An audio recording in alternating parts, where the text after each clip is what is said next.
Olá, E aí, Nina, tudo bem? tudo bem e você?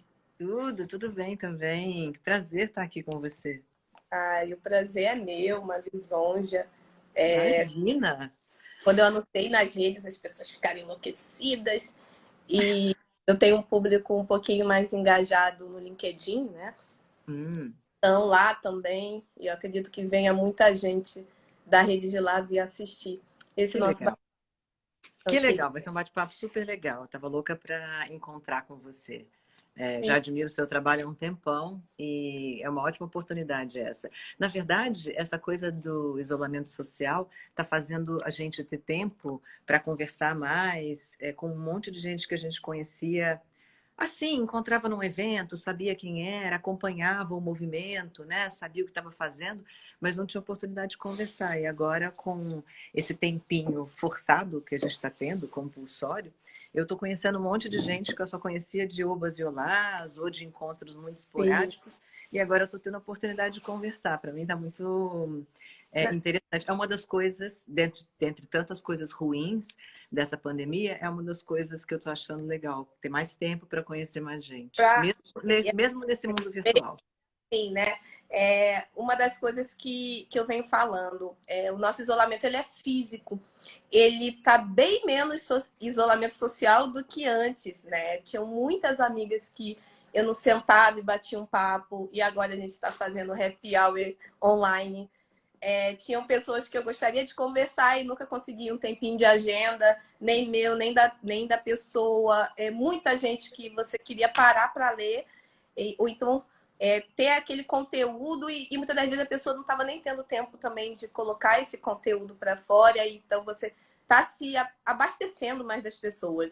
Eu sinto que estamos mais próximos, mais próximas, e que isso vai ser positivo, porque a gente não vai deixar de fazer live, a gente aprendemos aí, tiramos alguns desafios, né, que muita gente não queria muito para o digital, ou não sabia muito bem como fazer. Hoje vê que não, a cortina da minha casa é instagramável, então vou fazer aqui, a luz é melhor, já sabe qual eu tenho que fazer contra a luz e tudo mais. Então, a gente está aprendendo um novo mundo que eu espero que ele possa auxiliar aí nesses novos futuros que nós estamos construindo no Não, momento. definitivamente, eu acho que o movimento digital chegou para ficar. Quem não tinha nenhuma intimidade com isso teve que aceitar esse novo normal e começar a transitar melhor, com alguma desenvoltura a mais nas redes sociais e no mundo digital de maneira geral.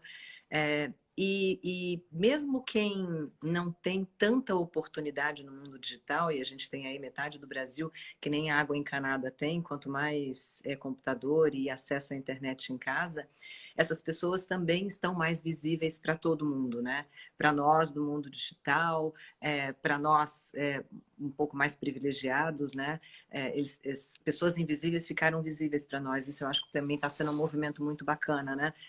O Brasil que não tem CPF, que não tem conta bancária, o Brasil que antes de sofrer com a doença começou a sofrer com fome, com desemprego, ficou escancarado para todo mundo e a gente tem que se preocupar com isso. E eu acho que esse é um movimento muito bacana também, né? O movimento de formação de alguma nova consciência social que nos leve no futuro a prestar mais atenção nesse Brasil que a gente não, não via todo dia, não estava Não tão estava presente, né, nos nossos olhos. um embate tão, né, aos olhos. E Exatamente. as ditas bolhas, cada um dentro da sua realidade, e mesmo que a gente apresentasse números, apresentasse fatos, e que as coisas sejam apresentadas na TV e outras mídias, as pessoas deixavam o dia a dia como prioridade, porque muitas das vezes você não quer sair do cantinho do teu privilégio ou da tua vantagem social. É cômodo, é quentinho. Né? Então, para que eu vou sair desse lugar? Quando eu saio desse lugar, eu só me desloco para fazer uma assistência. Então, eu dou uma cesta básica, ajudo no final de ano em um orfanato e volto a dormir tranquilamente. Então, nesse momento, as pessoas estão se deparando e tendo que lidar totalmente com, né, dentro de casa, sem E aí a gente fala, a gente brinca muito, white people problem, né? Do sem a pessoa que faz os serviços domésticos. Nossa, eu tô aprendendo a fazer tal coisa, sabe? Então a gente fica, né? Essa é a vida de seres humanos normais. Normais, exatamente. Eu sei que você está nessa batalha aí há um tempão e deve ser muito reconfortante saber que o Brasil pelo qual você luta e há tanto tempo, e às vezes eu acho que dá uma sensação de pregar no vazio, né? Porque você fala, fala, fala, fala, e sei lá, as pessoas não se tocam. E eu acho que tem muito de como você falou, o conforto, a comodidade de estar sentado em cima do privilégio, mas tem um pouco também, Nina,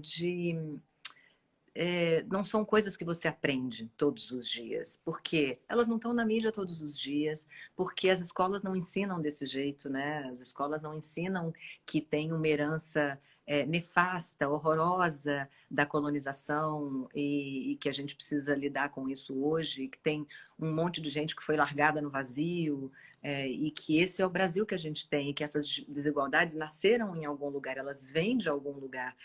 Então, que se você recebeu o privilégio prontinho, ele aconteceu em cima de alguém no passado. E você precisa pensar sobre isso, porque senão você vai honrar essa herança nefasta que você recebeu. E sério, é isso que a gente quer? Então, acho que tem um monte de gente pensando desse jeito e vozes estão se levantando. Eu estou achando que é um movimento que talvez fique, sabe? Me conforta saber disso. E eu acho que para você que é uma lutadora da área e há tanto tempo, pô, faz sentido, né? Não, totalmente. E quando você coloca essa questão de, né, as pessoas elas acham que não necessariamente é em relação a elas, porque não, mas isso eu Não lutei, tenho culpa, não tem nada a ver comigo. eu lutei na vida e consegui, né? Então, É. dessas heranças, né, que acabaram asfaltando o caminho e abrindo porta, abrindo janela para essas pessoas entrarem e se desenvolverem com todo o potencial que nasceram. E muitas das vezes até nem com muito potencial. Só ali fazendo algo na média e conseguiram espaços realmente construir e chegar em lugares. E a tal da falácia da meritocracia, porque já que é meritocracia, então quando a gente nasce, vamos zerar o jogo? Vamos zerar o jogo para todo mundo? Ó, você não vai herdar apartamento do seu pai, não. Você não vai ter indicação para fazer estágio ou trainee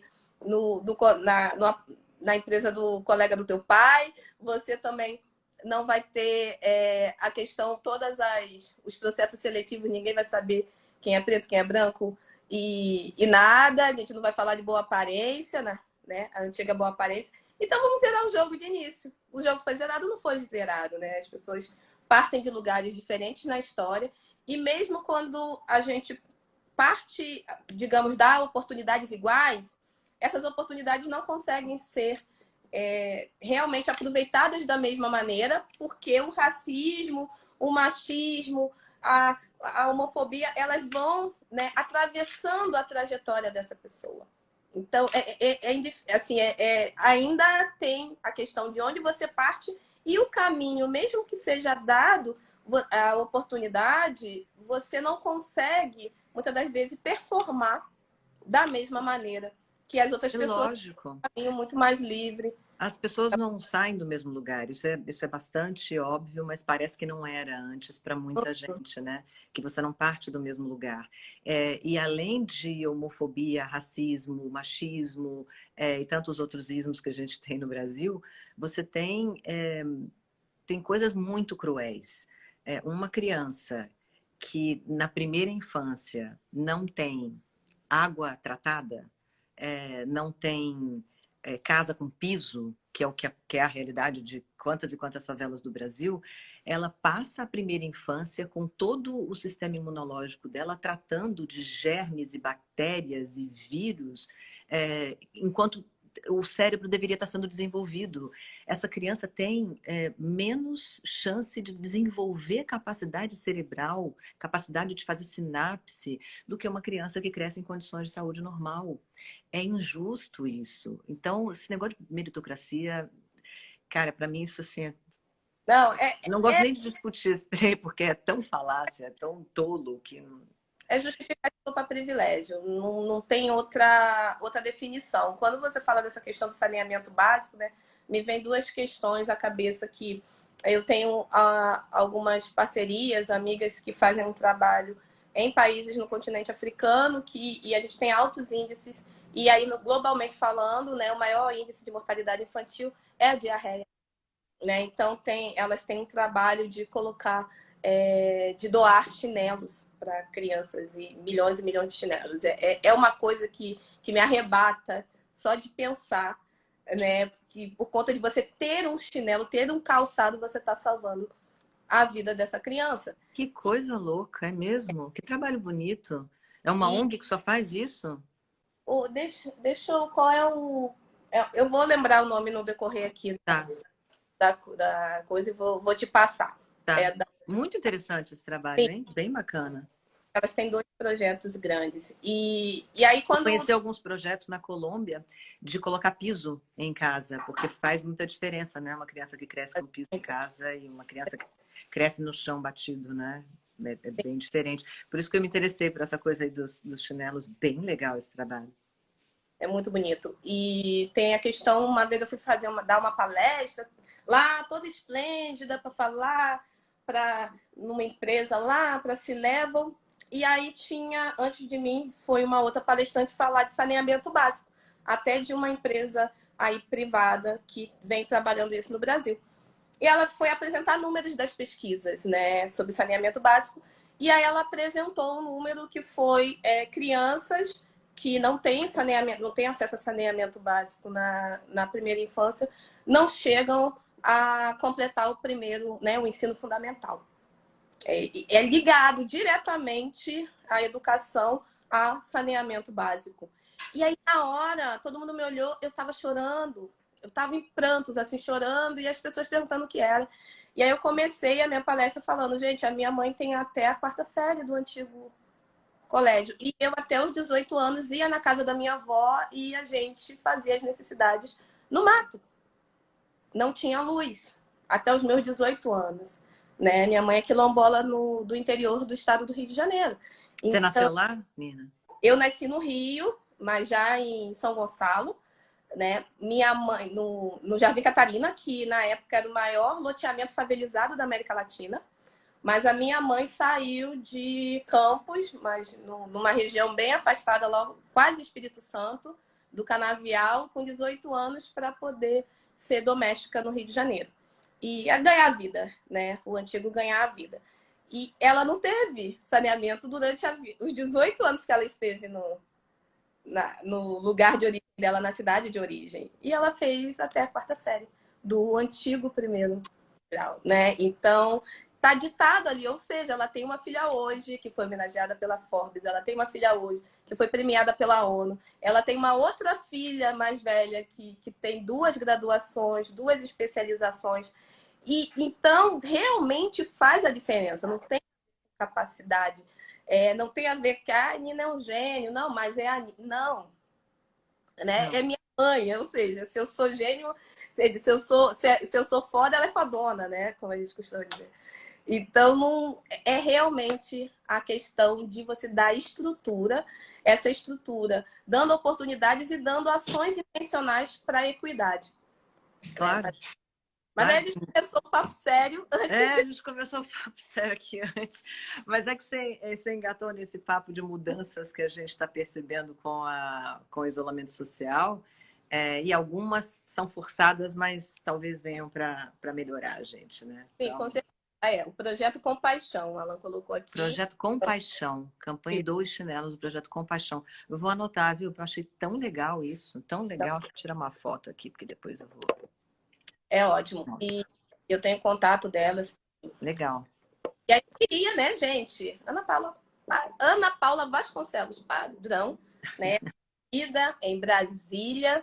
E bem numa época assim que Brasília, né, existia, né? Estava acabando de Tava, acontecer, né? Estava nascendo, né? tava Um nascendo. pouquinho depois da cidade. Foi bem lá no comecinho.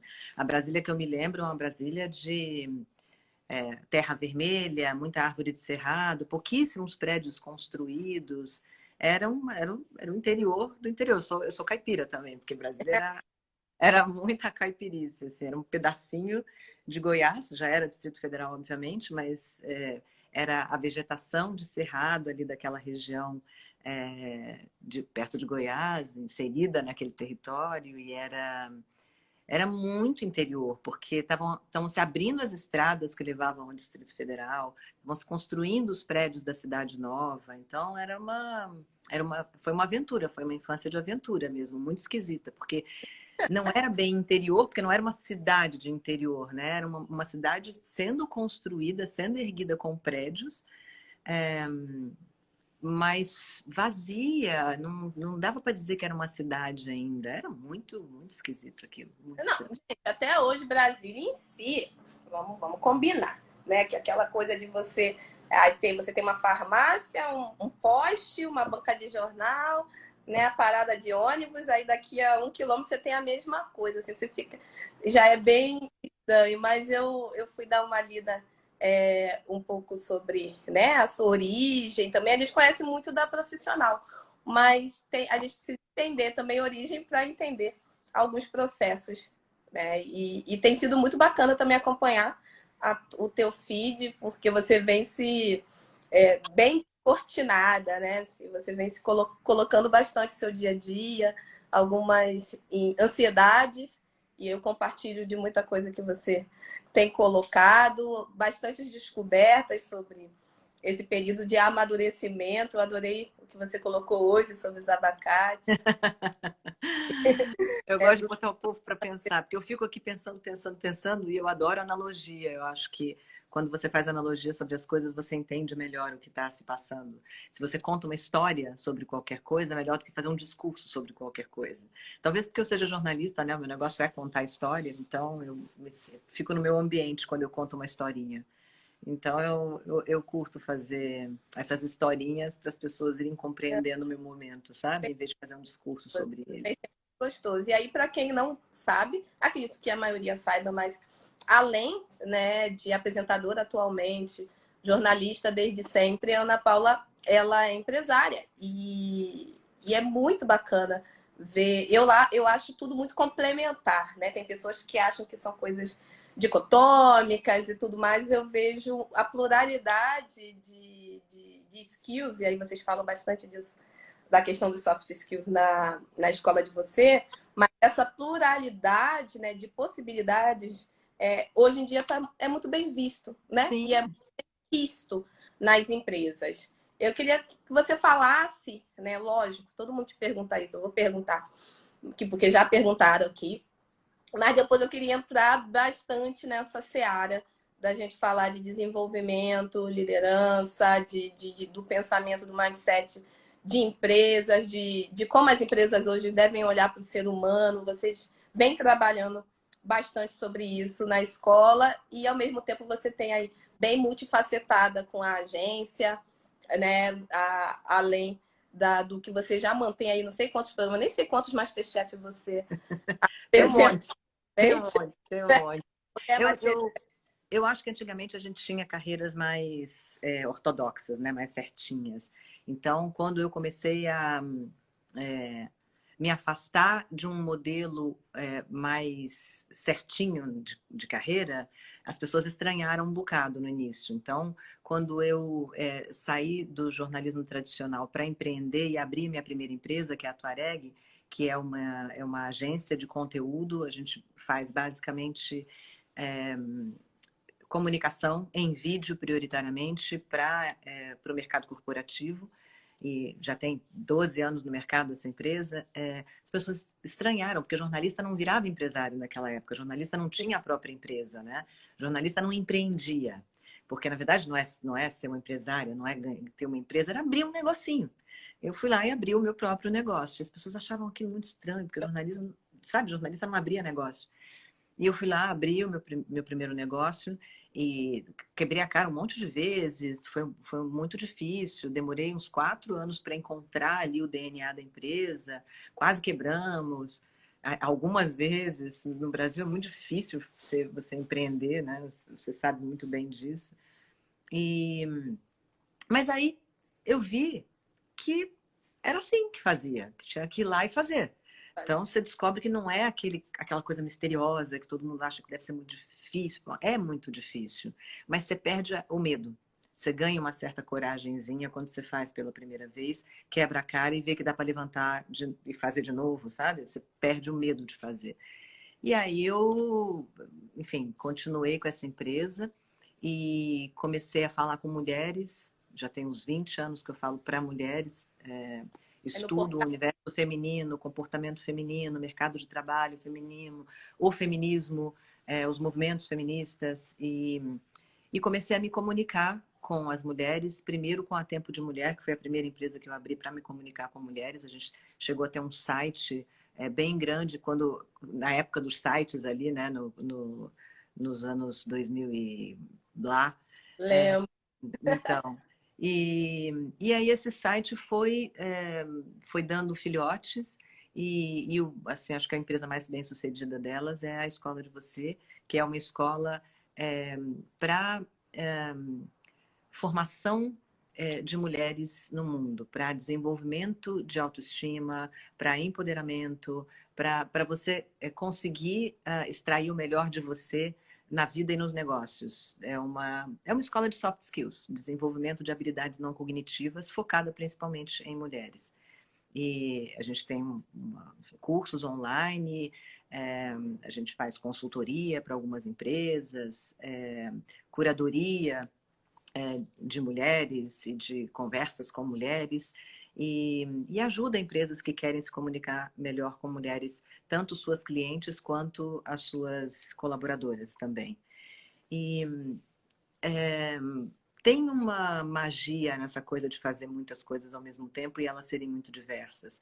Hoje, essa geração, eu acho que, como você disse há pouco, tem menos medo de não ter uma carreira, né? De não seguir uma. É claro que eu sou jornalista, sempre fui, eu acho que mesmo com 90 anos, tricotando em casa, eu serei uma jornalista. Eu sou uma contadora de histórias, eu gosto de estar onde as coisas estão acontecendo, ver os lados todos, refletir sobre aquilo e contar uma história sobre aquilo depois. Isso é uma profissão vocacionada, né? Você não tira férias disso e você não deixa de ser jornalista, embora você esteja em outra atividade. Acho que você é sempre um pouco jornalista. Então, embora eu seja uma jornalista de alma, é isso que me define na vida, eu não tenho mais medo de fazer muitas coisas diferentes.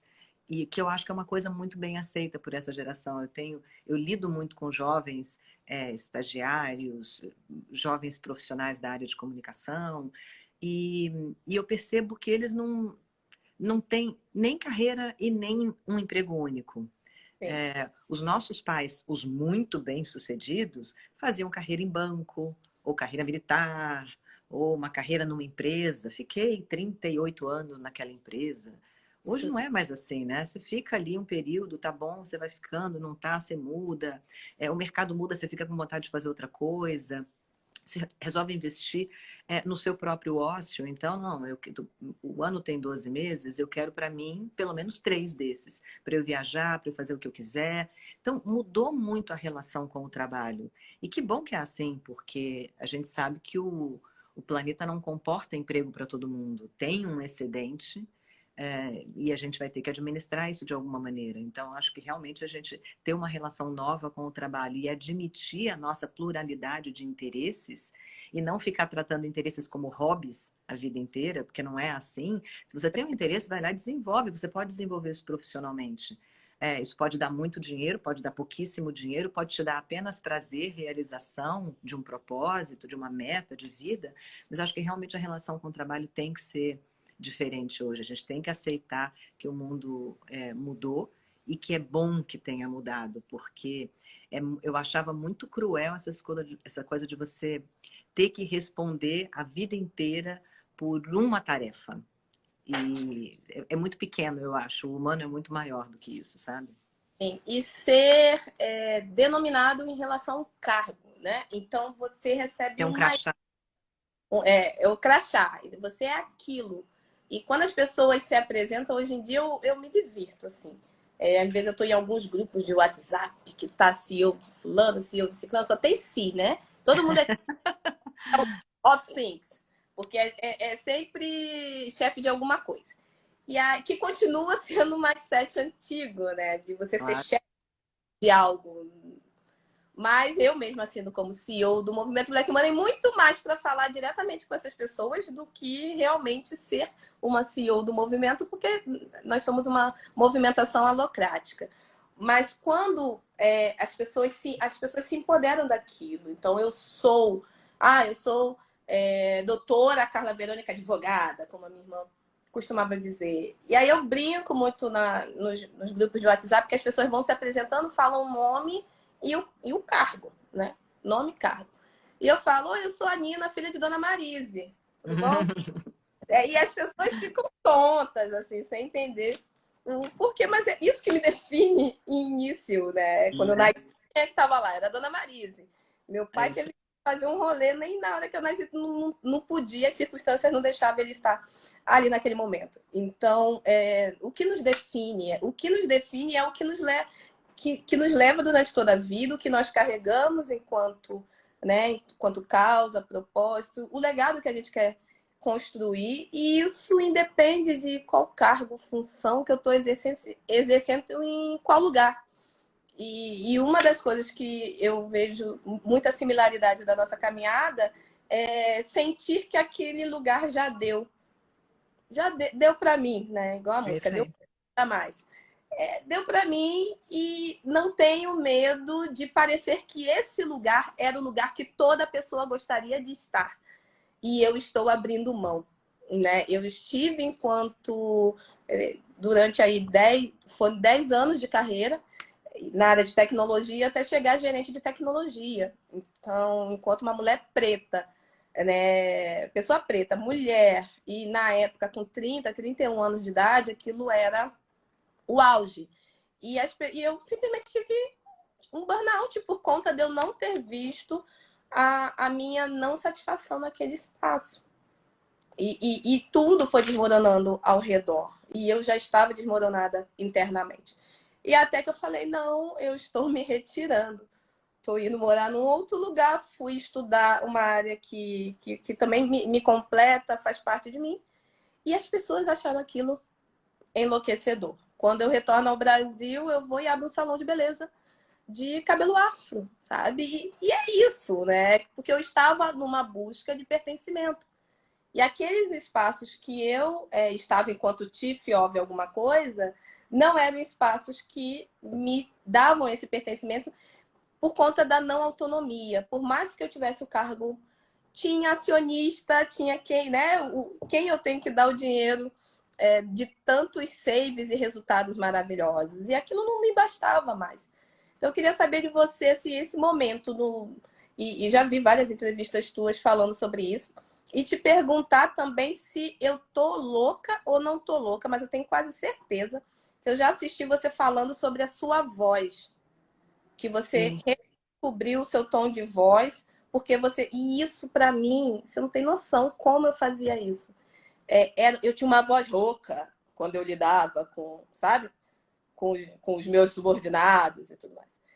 E como a minha voz voltou, a minha voz de taquara rachada mesmo, é essa voz que eu tenho, que todo mundo reconhece facilmente. Eu queria que você falasse um pouco desse basta e dessa abertura, né? De se abrir para novos horizontes e ainda, tipo, desculpa, gente, o termo botar para fuder no lugar onde ela quiser estar, né? Isso para mim Eu vou começar de trás para frente, então, porque essa história da voz é muito interessante mesmo. Isso foi lá pelos anos 2000, eu estava fazendo uma pesquisa sobre mulheres e com mulheres, e eu conheci uma fonoaudióloga muito legal, que já morreu, infelizmente, chamada Maruska Hamek. E ela tinha uma tese, não sei se era de doutorado, acho que era de doutorado dela. E a tese dela era o que é voz de poder numa mulher. Então, ela fez várias gravações com várias mulheres, e ela era fono, então ela tinha uma percepção muito técnica do que é voz. E ela gravou uma frase igual, com vários tons, padrões vocais diferentes de mulher. Então, uma mulher com padrão vocal mais fininho, assim, sabe? Mais docinho. E uma mulher com voz mais grave e tal. E a frase era a mesma. E ela expôs essa frase para milhares de pessoas numa pesquisa, que era a tese dela, e perguntava para essas pessoas: qual dessas vozes é uma voz de poder para você? Uhum. E é claro que a voz de poder, a voz que as pessoas percebiam numa mulher como voz de poder, era a voz que tinha padrão vocal masculino. Ou seja, eram as vozes mais graves e mais duras, com menos ar entre as palavras, menos espaço entre as palavras e menos ar nas palavras, nas vogais. Então, é muito menos aquela mulher, aquela voz do aeroporto, sabe? Senhores, dirijam-se ao portão número 42. E muito mais aquela voz: senhores, portão número 42. Uhum. Sabe? E aí, a pergunta seguinte dela da pesquisa, e aí ela fazia a pergunta para ela mesma, por que a voz reconhecida como voz de poder é a voz de padrão vocal masculino? Isso quer dizer que só mulheres que nasceram com um timbre vocal masculino vão chegar a postos de comando em empresas? Ou que a mulher, para chegar a postos de comando de poder em empresas, altera o seu padrão vocal? E claro que a conclusão dela, como pesquisadora, baseada em um monte de coisas, era que a mulher alterava naquele momento da história o seu padrão vocal para poder ascender. Ou seja, você fala mais grosso, é mais ríspida e fala mais grave quando você precisa performar como chief of something. E era muito notável isso na época. Pega as mulheres que eram mulheres muito proeminentes naquele momento. E a gente está falando ali de fim dos anos 90. Margaret Thatcher era uma mulher que falava fininho, não era? Aqui no Brasil, a própria ex-presidente Dilma, ou a Graça Foster, que foi presidente da Petrobras, são todas mulheres que tinham um padrão vocal um pouco mais masculino. A pergunta é: elas nasceram com um padrão vocal masculino ou elas alteraram o padrão vocal? E para a Veruska Hameck, que era essa fonoaudióloga, elas alteraram. E aí eu passei a pensar em várias outras coisas que naquele momento a gente tinha que alterar para poder transitar bem num universo que até então era bastante masculino. Então, além de padrão vocal, a gente alterou uma série de outras coisas para não passar constrangimento num ambiente de trabalho que era um ambiente super masculino, né? O jeito de se vestir, a relação que a gente tinha com família, com filhos, com maternidade de maneira geral, a relação que a gente tinha com as próprias fragilidades, com os desejos, tudo isso a gente um pouco apagou em algum momento da vida para isso. E foi a reflexão sobre isso que me levou a pensar: mas que compromisso eu tenho com atender a expectativa alheia sobre o que eu vou fazer da minha voz, da minha vida, das minhas escolhas, do meu corpo, da relação que eu tenho com outras pessoas? Será que é isso que eu quero para a minha vida? Primeiro, será que eu quero que um crachá defina a minha vida? E segundo, será que eu quero que a expectativa alheia defina as escolhas que eu vou fazer? Que foi o que você disse. Puxa, eu estava no lugar onde todo mundo queria estar. Será que eu, para atender a expectativa do outro, poxa, esse é um lugar bom, fica aí, você conseguiu, você chegou, esse é um lugar bacana, fica aí, senta e fica. Será que é isso mesmo que eu quero? Sentar e ficar no lugar que as pessoas acham legal? Eu estou realmente feliz nesse lugar? Eu estou muito satisfeita com isso? É isso que eu quero para o resto da minha vida? E a primeira coisa que eu defini é que eu não queria ser definida pelo trabalho. Então, isso foi muito amedrontador, porque não é fácil você largar o crachá, rasgar aquilo e dizer: eu vou fazer uma carreira solo. Mas foi muito, talvez tenha sido a coisa mais recompensadora da minha vida, porque eu percebi que tamanho eu tinha, que coisas eu era capaz de realizar. Quem eu ia ser? Eu ia ser a Ana Paula Padrão ou eu ia ser a Ana Paula Padrão de tal lugar, que tinha tal crachá? Qual seria o meu sobrenome, afinal de contas? Seria o sobrenome da empresa ou seria o meu sobrenome? E eu já passei por um sem número de tarefas, trabalhos, empresas, funções mesmo, coisas que eu consigo realizar, e eu passei por tudo isso como Ana Paula, e não como Ana Paula de algum lugar. E hoje as pessoas sabem que eu sou a Ana Paula. Eu faço as minhas escolhas, às vezes elas são muito decepcionantes para muita gente, às vezes elas são aplaudidas, e paciência, são as minhas escolhas, eu não posso atender a expectativa alheia. Então, para mim, isso é muito reconfortante hoje, quando eu olho para trás. E por mais dúvidas que eu tenha hoje, eu tenho, viu, Nina? Eu tenho um monte de dúvidas, não é que eu acordo todo dia, olho no espelho e digo, ai, como você é legal, maravilhosa, incrível, uau, poderosa. O povo acha que é assim. Tenho dúvida todo dia, tenho medo todo dia, tenho frustrações e inseguranças todos os dias, mas quando eu olho para trás e digo, eu cheguei aqui sozinha, isso aqui sou euzinha, com as minhas dúvidas, com as minhas frustrações e com os talentos que talvez alguém reconheça, eu percebo que eu construí uma coisa que é minha. É minha, não é de crachá, não é de empresa, é minha.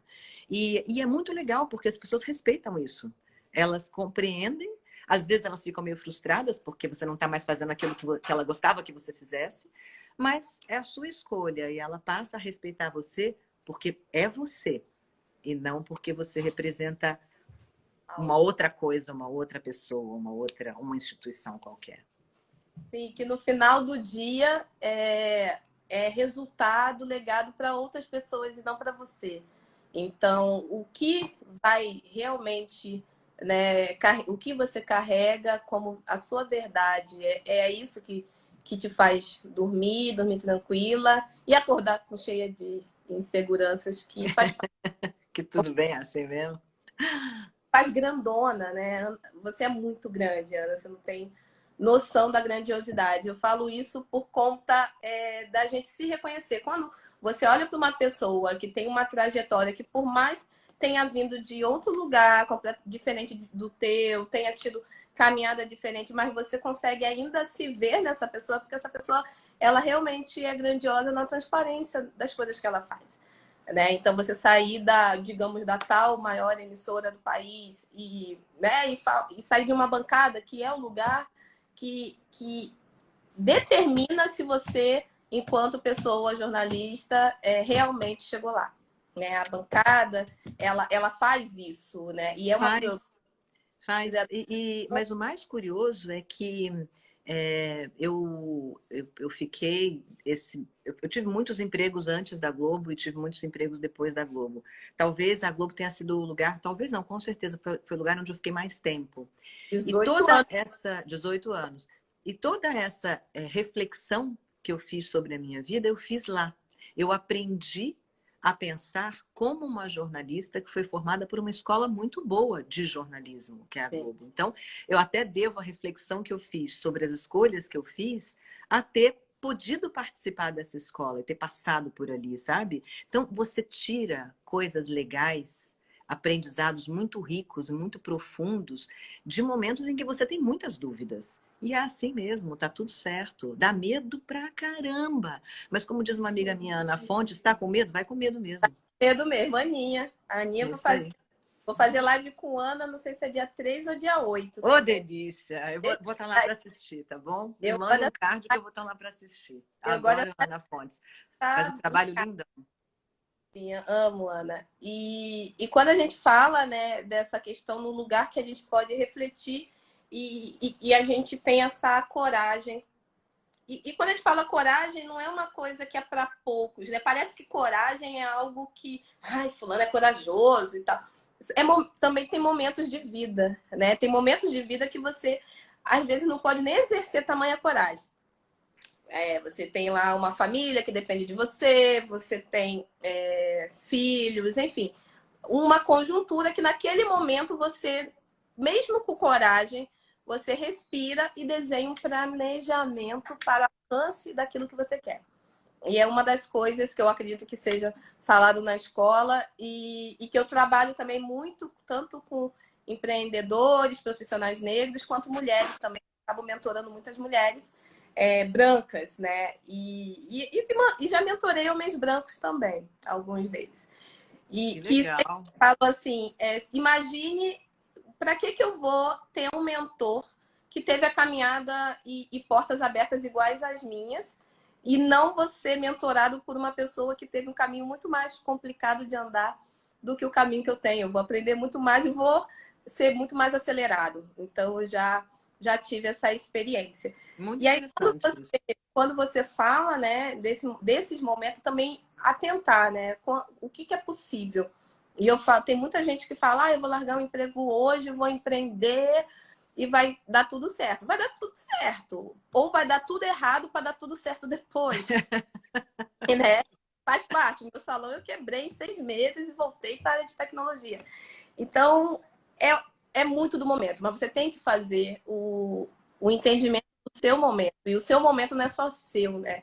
É do contexto que você está inserida, da sua família, do teu grupo, da comunidade que você tem um compromisso. Mas também não tem nada a ver com a empresa. E eu acho que a gente, muitas das vezes, nós somos muito mais compromissadas com o empregador ou com quem está ditando o lugar que você está, do que realmente com quem importa. Nina, eu acho que são duas coisas diferentes. É claro que nem todo mundo pode escolher, e isso é a grande tragédia brasileira. Nem todo mundo tem poder de escolha. As pessoas não têm sequer dignidade. Elas trabalham no modo contínuo. Elas trabalham porque elas aprenderam que é a única maneira de sobreviver, e isso uma uma tragédia, é uma tragédia. E é a nossa realidade todo dia, é um negócio que a gente tem que enxergar e brigar para alterar. Outra coisa é depender emocionalmente de um crachá, de uma cadeira ou de um guarda-chuva corporativo. São duas coisas bem diferentes. A gente está falando de quem conseguiu chegar a algum lugar, passando por dificuldades ou não. Eu tive as minhas como mulher branca que nasceu na classe média baixa, mas enfim, que conseguiu estudar num colégio particular. E eu agradeço muito aos meus pais por isso, porque também fizeram muitos sacrifícios na vida, não nasceram com dinheiro, e construí a minha caminhada fazendo alguns sacrifícios do meu ponto de vista, do privilégio branco no Brasil, mas fazendo os meus sacrifícios. E quando eu cheguei ao momento de dizer assim, não é bem assim que eu quero, eu podia fazer essa escolha. Eu tinha conta bancária, CPF, casa própria comprada, e eu pude fazer essa escolha. Então, eu sei que eu falo de um lugar que não é o seu lugar. Você fala de uma maneira diferente da minha, porque você viveu uma realidade que eu não vivi. Eu não sei o que é passar fome. Eu nunca passei. Eu posso imaginar o que seja e posso estabelecer uma relação de empatia com quem passou. E posso até ser uma aliada na defesa de lugar de fala para essas pessoas, mas não é o meu lugar de fala. Então, mesmo desse ponto de vista meu, eu acho que dentro do privilégio que a gente tem de poder fazer escolhas, é até bonito para honrar esse privilégio que você não dependa emocionalmente de um crachá, de um título, de um cartão, de uma cadeira. É até bonito que você não dependa disso, né? As pessoas, todo mundo tem medo, mas as que têm mais coragem de enfrentar essa dependência emocional do que medo de passar por isso, são as pessoas que, obviamente, eu admiro e com quem eu estabeleço alguma relação de proximidade. Agora, para quê? Para que a gente, podendo fazer escolhas, seja uma voz aliada daqueles que não conseguem escolher, não podem escolher, como você falou agora, né? Tem gente que não nem compreender que pode haver uma escolha, porque, cara, não dá. Você tá no almoço pensando no jantar. Não dá, não tem como escolher isso, né? Então, é difícil. A gente sabe que está falando para privilegiados, mas está tudo certo se a gente puder tornar mais fácil o caminho de quem não pode escolher. Podem contar comigo, porque é isso que eu quero fazer. E é ótimo falar isso porque a gente mostra que nós somos diversos nas nossas diversidades, né? Eu tenho uma realidade diferente das minhas primas, que têm realidade diferente das filhas que elas terão, e tá tudo bem, né? O o errado é a gente não asfaltar os caminhos e dar a intencionalidade de possibilidades para quem não teve alguma vantagem social específica que você teve. Uhum. E se cegar e falar que somos todos iguais, somos todos humanos. Não somos. Somos. A gente está falando sobre isso e tem gente que comentou isso aqui na nossa live. Não, mas óbvio que não somos todos iguais. E é por isso que eu sou muito reticente com relação a essa coisa de ser um exemplo. Obviamente que eu assumo a responsabilidade de ser um exemplo nas minhas ações cotidianas, no tipo de responsabilidade que eu assumo publicamente, porque eu sou uma pessoa pública todos os dias, mas eu sei que eu estou falando de um lugar específico. Eu não posso ser exemplo para todos, eu não posso ser luz e guia para todos. Eu falo de um lugar que é uma parte do Brasil, que é uma parte da nossa história, né? E eu compreendo isso e não quero falar de outro lugar. Esse lugar tá bom para mim, é a minha história. Eu não estou negando a minha história, eu gosto da minha história. É uma história bonita, eu tenho muito orgulho do que eu construí, mas este é o meu lugar no Brasil. E eu posso ser aliada de várias outras pessoas em caminhos distintos e que saíram de lugares distintos. Eu tenho a mais absoluta convicção de que não somos todos iguais. A mais absoluta convicção disso. Eu tenho a mais absoluta convicção de que talvez dentro das minhas dificuldades eu tenha tido muito mais facilidades do que milhões e milhões e milhões de outros brasileiros que saíram de outros lugares, que estão em outros lugares, que começam de outros lugares. Mas ainda assim, eu tenho muito orgulho da minha história, eu tenho muito orgulho das escolhas que eu fiz. E se eu puder ajudar alguém no processo de escolha ou na pavimentação da possibilidade de escolher, estamos nessa, estamos junto. Aproveitando esse gancho do não somos todos iguais e nem deveríamos ser, como eu costumo falar nas minhas palestras, é isso aí. Eu fui procurar liderança feminina um dia desse na internet e eu morri de rir, né? Porque sério? É porque as pessoas acabam ditando um valor a partir do mindset antigo de mundo, sabe? Então, tipo, é liderança feminina a partir do olhar provavelmente do homem branco, assim. Não tenho que... E aí eu trouxe, né? Que eu falei, gente, não é possível que alguém concorde sobre isso, né? E aí a frase é o seguinte, e foi tipo, quase Wikipedia que apareceu. O desempenho da mulher em cargos de liderança, as mulheres compreenderam que existe uma competitividade dentro das organizações e que precisam adequar-se a esse cenário para dar maior destaque no ambiente de trabalho. É assim que está uma definição bem no Google quando você joga liderança feminina. E aí Nossa, eu queria muito conhecer a pessoa que escreveu essa pérola, falando sério. E isso é você sempre partir da visão do mundo do outro. E é tão cruel, né? É tão cruel porque no final do dia acaba sendo um lugar que o outro te deixa ocupar. Então agora vamos falar de mulheres em liderança. Agora vamos falar de mulheres em cargos em conselho administrativo. Hoje não vamos falar de negros em cargos de liderança. Deixamos isso para um outro dia. E a gente fica sempre naquele aguardo de.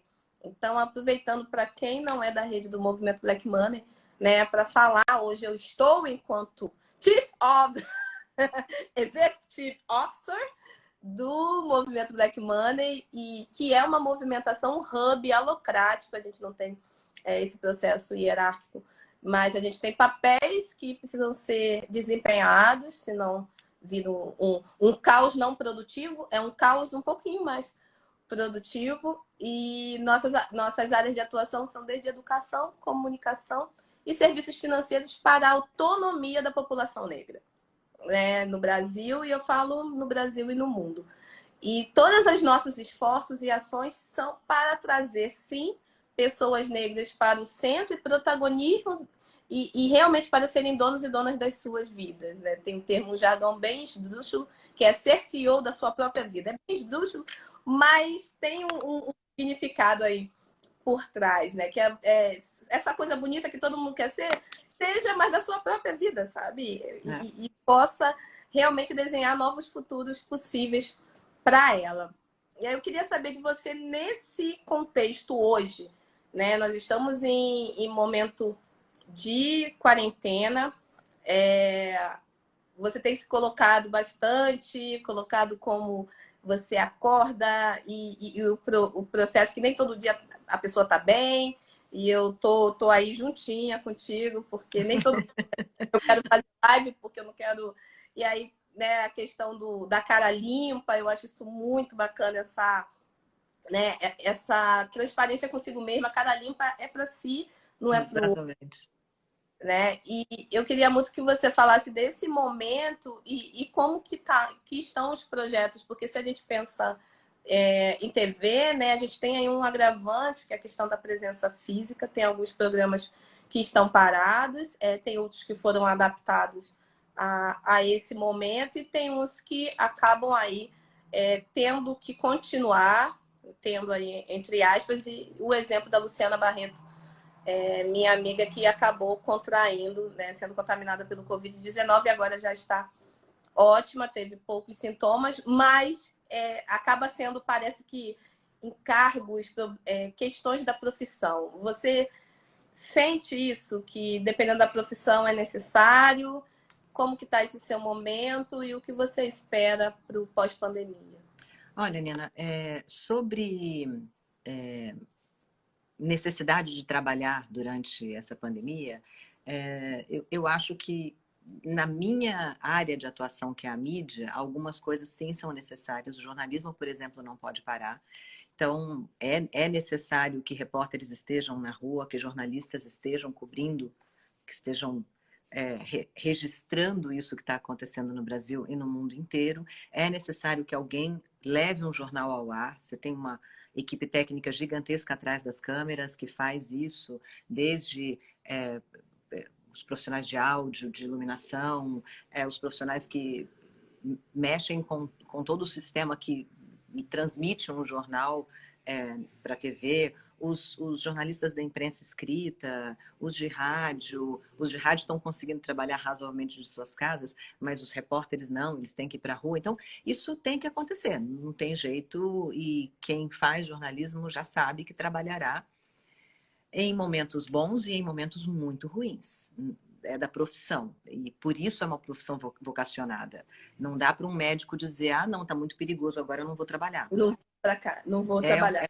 É profissão vocacionada, né? É diferente de um arquiteto que pode decidir, se ele tiver condições de fazer isso, obviamente, condições financeiras, condições de conforto, decidir não fazer projetos nesse momento, não ir a obras. É diferente de profissões que são claramente vocacionadas. No meu caso específico, que hoje faço parte do elenco do MasterChef Brasil, nós fizemos várias brincadeiras em casa. Estamos colocando lives toda quarta-feira à noite, onde até uma coisa que eu nunca tinha feito diante de câmera nenhuma na minha vida, que é cozinhar, eu fiz, porque era uma brincadeira agradável, uma maneira de matar a saudade da imensa legião de fãs que esse programa tem, porque realmente ele é muito gostoso, ele é feito com muito amor, com muita dedicação, e ele é muito familiar. Só é a nossa família fazendo para as famílias brasileiras. Realmente é isso, é verdade. É um ambiente muito, muito bom de trabalho. Devemos voltar a gravar. A Band está estudando com afinco todas as medidas que devem ser tomadas para que a gente faça isso com segurança, com redução do número de pessoas em estúdio, adoção dos critérios de segurança. Tem vários médicos sanitaristas ajudando nessa questão, fazendo consultoria, e eu imagino que em breve a gente já consiga fazer alguns testes para ver se consegue gravar uma temporada nova, que talvez tenha elementos especiais, porque não dá para gravar do jeito que a gente gravava no passado, mas talvez com algumas condições especiais a gente consiga gravar uma temporada nova. Isso não me assusta, porque se todas as medidas de segurança forem adotadas, eu acho que a gente vai trabalhar com bastante segurança. Eu sou super Caxias, eu só saio de casa de máscara e luva, e saio muito pouco. Eu vou ao mercado, que é a 2 quadras da minha casa, né? E aí eu vou de luvinha, eu vou de máscara, volto para casa, esterilizo tudo. Eu tenho cozinhado muito em casa, adoro cozinhar, isso não é um problema para mim. Cuidar de casa não é um problema para mim, isso não é, assim, a minha O meu choque branco com a falta de serviço não está me matando, está tudo certo. Eu gosto muito disso, a minha família está muito acostumada com isso. Meu marido é super cooperativo, ele é um cara que morou sozinho anos, então antes de eu pensar em lavar a roupa, ele já lavou, já resolveu.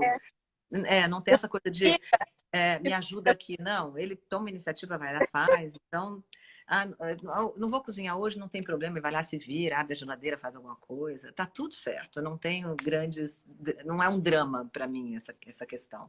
Então, para mim, sair de casa com segurança para fazer uma gravação, contanto que eu considere que aquilo é uma coisa segura, não tem nenhum problema com isso. Sobre liderança feminina, que foi o primeiro assunto que você tocou, isso eu acho uma delícia de assunto, acho uma coisa bem legal, porque sabe por quê, Nina? Tanta história, né, gente, que a gente Nossa, tem muita história. para acabar a live. Oh, meu, é mesmo 3 minutos. Ó, deixa eu falar uma coisa rapidinho, então, para você. Eu sempre fiz eventos para mulheres, muitos e muitos eventos para mulheres. E eu até 2014, 2015, para botar uma liderança feminina no palco, Nina, eram 3, 4, e sempre as mesmas. Não tinha mulher presidente de empresa no Brasil. Não tinha mulher comandando empresa. Tinha muita herdeira, muita não, algumas herdeiras, e pouquíssimas CEOs que chegaram lá porque trilharam essa jornada. E hoje eu tenho um grupo que tem 40 presidentes de empresa. Muitas negras. Muitas negras. Eu sei que o número, você não está ainda, está sendo convidado nesse momento, eu vou te incluir aqui. É um grupo de WhatsApp, a gente se encontra de vez em quando. Eu sou essa pessoa. Você vai estar lá agora. É incrível, incrível, porque, tá bom, em números absolutos ainda é muito pouca gente, mas em números percentuais, o que a gente viu acontecer em 5, 6 anos no Brasil é notável. E não tem volta, não tem retorno. E essas mulheres não estão gerindo empresas como se fossem homens, elas estão gerindo do jeito que elas acham que tem que ser gerido. Isso é muito bacana, é uma escolha e é um caminho que é nosso. Não tem volta e não tem pandemia que acabe com isso, tá? Vamos em frente. Então, vamos. E eu queria realmente agradecer. Tinha milhões de outras coisas aqui para falar, mas vejam, gente, o trabalho da Ana Paula. Acompanha a Ana Paula, eu amo, adoro acompanhá-la. E veja o trabalho da Escola de Você, da agência, do portal Tempo de Mulher. Né? É muita coisa, é muito conteúdo que, quando homens também absorvem, conseguem aplicar nas suas vidas de uma maneira bem mais do tipo diferentes contextos. Então você fala, nossa, eu nunca pensei dessa maneira e consigo aplicar. E quero também convidar todas as pessoas a colaborarem com a nossa campanha do Impactando Vidas Pretas. Né? A morte de pessoas negras durante o Covid-19, nós sofremos 67% mais de letalidade quando contaminados. Nós temos uma campanha aberta no benfeitoria.com/impactando vidas pretas, onde as pessoas podem doar, mas principalmente as empresas que dizem que querem lutar nas questões das desigualdades raciais. Então, empresas, junte-se a nós, a gente está com fundo emergencial para dar renda básica para famílias lideradas por mulheres negras, mães solos e afroempreendimentos. Porque mãe solo a gente já sabe. Afroempreendimento, a gente precisa manter a economia ativa. A gente precisa manter os negócios de pessoas negras para além da sobrevivência. E nesse momento nem estão. Então, quero agradecer e pedir aí o engajamento de todas as pessoas, gente maravilhosas que estiveram aqui conosco. Espero poder bater outro papo com a Ana Paula em breve, porque ficou muita coisa para a gente conversar. Mas realmente agradecer pela sua existência, agradecer pelas escolhas que você fez, faz e que continuará fazendo, o espelho que você reflete também em mim, que muitas das vezes não seria uma coisa tão automática, mas para mim é um exemplo de trajetória de vida. Nina, sou sua fã e não é de hoje, viu? Sou muito sua fã. Quando você quiser, e vou botar você me manda seu WhatsApp, porque eu vou te incluir no grupo agora. Vou mandar do inbox. movimentoblackmoney.com